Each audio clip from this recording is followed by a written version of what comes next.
esta es una viola da gamba. En la península ibérica era conocida como vihuela de arco, porque viene precisamente, es una mezcla de instrumentos árabes con tradiciones europeas, más bien de la península ibérica, que fue aquí donde se le puso el arco. Existe un instrumento de cuerda pulsada que es vihuela, que es muy parecido a esta, pero en pequeñito, y que solamente se toca con vihuela de mano se llamaba, vihuela de arco. Y esta era vihuela de arco porque incluso, no sé si os habréis fijado, que se parece a un cello, pero no es un cello. De hecho, el arco se coge desde aquí debajo, porque en principio esto se tocaba de esta manera. ¿Quién cogerá así el arco? Es un poco imposible. Entonces se cogía así. En la medida que el instrumento fue creciendo en tamaño, se fue poniendo más difícil la cosa, se dieron cuenta de que era mucho más fácil tocarlo de esta manera, y entonces digamos que se verticalizó, pero se mantuvo la técnica del arco en contraposición al violín. Una cosa que sí me gusta siempre decir, son dos familias de instrumentos distintas, ¿vale? O sea, por un lado está la familia de violín con su viola de brazo, el violonchelo, y por otro lado está la familia de las violas da gamba. En la familia de las violas da gamba también tenemos igualitas que esta, pero de distintos tamaños. Esta es la más grande, que era como la principal de la familia, en contraposición a la familia del violín, donde el principal de la familia era el más pequeño, que era el violín, ¿vale? Entonces de ahí viene viola, es como violín más grande, violonchelo es como violín más grande todavía, más o menos, ¿no? Entonces las violas da gamba recibían el nombre como en los coros: viola soprano, que es una viola como de ese tamaño; viola tenor, que es un poco más; y viola bajo. La contralto se quedó como pasa en los coros también a veces. Yo soy contralto.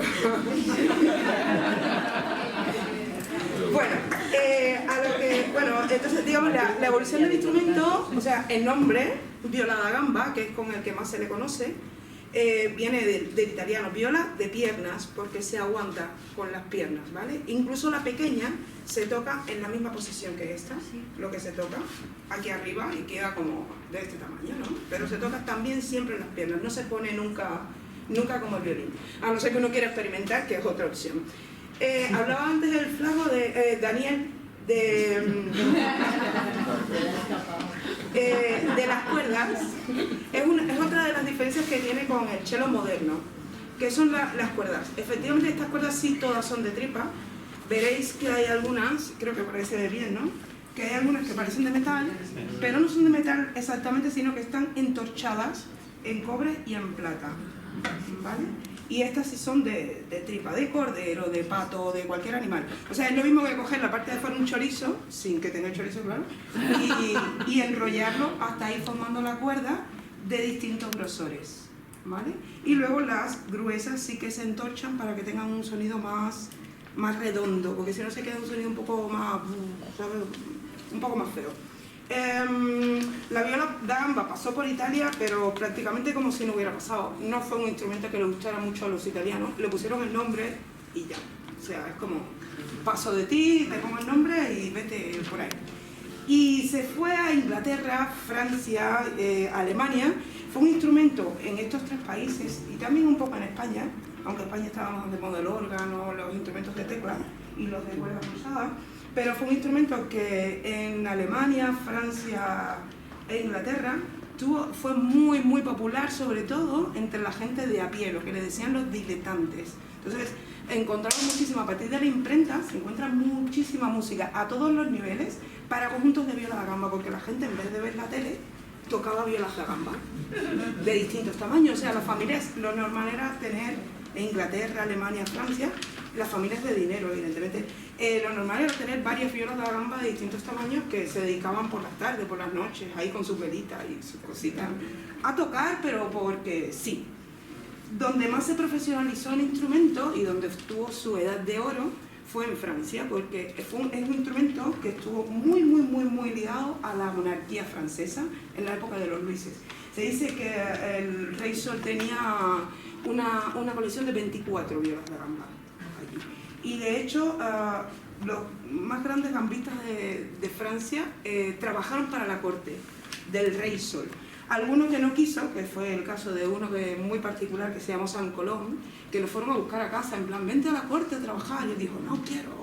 Entonces, pues, es el único caso así que se negó porque en la corte se vivía muy bien. Dentro de la corte francesa hubo dos gambistas muy, muy conocidos en su época, que fueron Marat Marais y Forqueray. Estos dos se recogen en un libro un poquito posterior, se recoge de ellos que a Marat Marais se le llamaba el ángel tocando la viola y a Forqueray se le llamaba el diablo tocando la viola. ¿Cuál es la cosa? Que Forqueray, al parecer, de Forqueray no se sabe demasiado sus pasos en la vida, pero parece ser que estuvo en Italia y asumió mucha del virtuosismo que ya había, estamos hablando ya del siglo XVIII. El virtuosismo que había en el violín en Italia, él lo asumió en la viola. Entonces, si escuchamos obras de Forqueray, son obras como muy cañeras, ¿sabes? Parece que se va a romper la viola, que no se rompe, pero parece que se va a romper. Y en el caso de Marais, en principio, porque después él también cogió un poquito la influencia esta italiana y la metió en sus obras, en el caso de Marais, pues era como todo mucho más dulce. Y quería terminar precisamente, bueno, ya por decir cómo murió la pobre esta, fue con la Revolución Francesa precisamente. Claro, cuando la Revolución Francesa todo lo que oliera un poco a monarquía, bueno, a María Antonieta le cortaron la cabeza. Y en esto, ¿sabes? Todos los gambistas que habían, que no eran pocos, entonces se pasaron al mundo del cello. Entonces, pues, es muy particular la técnica francesa de violonchelo a partir del siglo XIX, porque se ve que hay una mezcla entre la técnica que había de viola da gamba, que la fueron los gambistas que se hicieron pasar por gente de pueblo, se metieron a tocar el violonchelo. Entonces, pues, y ahí fue un poco el final de la viola da gamba y tal. Voy a tocar una obra de Marais, que no es muy angelical, aunque tiene sus partes, que está basada sobre un tema, o sea, una serie de acordes, las folías, es de origen ibérico, esta serie, que probablemente desde el siglo XIV o XV venga la serie esta.